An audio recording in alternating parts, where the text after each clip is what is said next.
I'm talking about is right here. It's this purple one.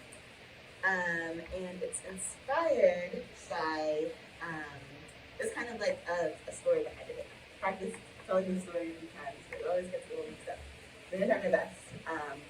But the story starts with the Benin bronzes, which, if you're not familiar with them, they are a set of hundreds of bronze castings, ivory sculptures, other artworks that were plundered from the Royal Palace of Benin in what is today Nigeria in 1897 by a British military expedition.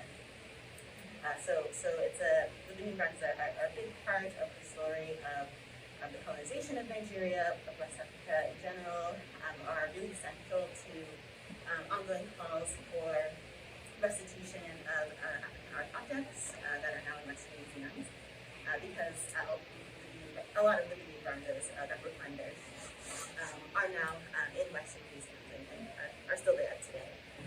And so one of the Benin bronzes is different from a lot of the other ones.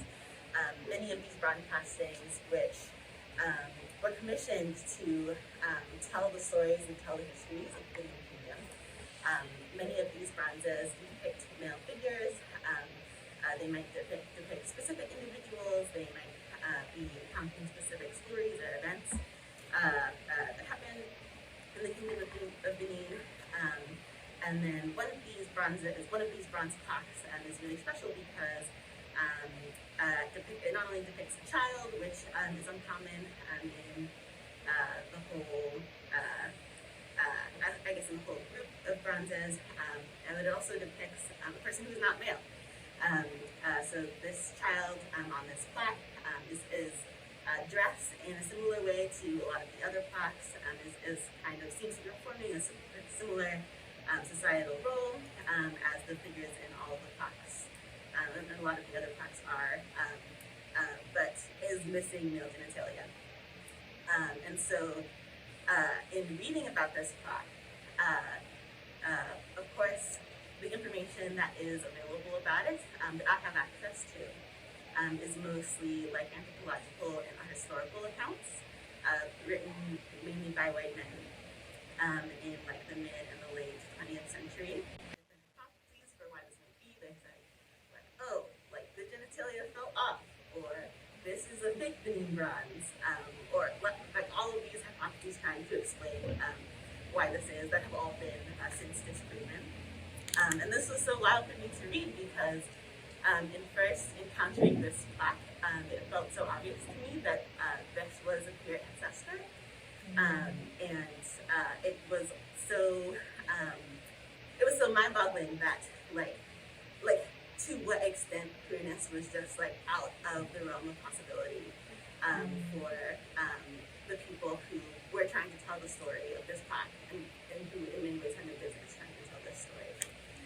And so that's why this plaque really grabbed my attention, and why spending a lot of time with it through the unfortunate filter of the writings that I have had access to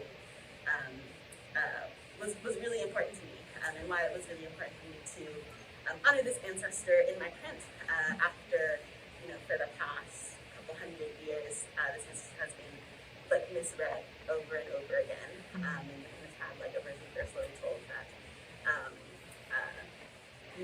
like doesn't acknowledge what I believe to be like clear Nigerian history that has been lost due to colonization. So that's what this print is about. That's who is in this print. It's my depiction of this child. What was special to me in putting together this depiction was that in addition to it feeling very obvious that this is a queer ancestor, it felt like their story like mapped in my head onto like a lot of the kinds of fiction that I would read like as a kid and today, where like I imagine this ancestor into like the protagonist of like my favorite YA books, like with like animal sidekicks and like all that kind of thing. So that's what's going on here. In this print, they're like coming out of a portal, having traveled to our time from from their tie with the leopard that is in the original plaque. And something else that was really special to me about this print and that I wanted to share about was it feels to me like something that really embodies like the inspiration that I got from all of my fellow artists throughout the workshop. There are so many elements of the print where I was like pulling from what I was seeing other people doing and what I was really inspired by. Jasmine made a couple prints that were talking about time traveling, and that really inspired me to think about time traveling and was a part of like my scaffolding for this print. Jess had a really great Jess's first and last chance print also was looking at time in a way that really interested me. Karishma had a print where like they had a particular printing technique that I was, a carving technique that I was looking at that I borrowed to be able to like, convey the idea of the portal that I have there. And yeah, those are just a couple examples that I wanted to share and to think